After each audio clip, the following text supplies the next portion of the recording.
21 مرداد 1403 ادامه تلاش ها برای درمان و امداد طول سگ تصادفی یوسف آباد.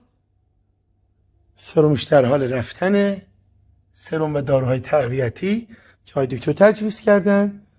تمام تلاش رو داریم میکنیم و انشالله که شاهد خوب شدن و راه رفتنش باشیم. دوستان امروز فکر کنم اشتباه نکنم 10مین روز باید باشه که ما داریم به این زمان بسته رسیدگی ویژه میکنیم.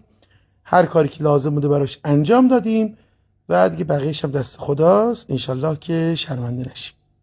الهی با امید تو. دوستان خواهشه که بارها تکرار داریم میکنیم، تکرار مکررات. هزینه ها خیلی زیاده، هزینه ها کمرشکنه، هزینه های دارو، سرم، کلینیک و ادامه این راه در واقع ارتباط مستقیم با کمک های شما داره.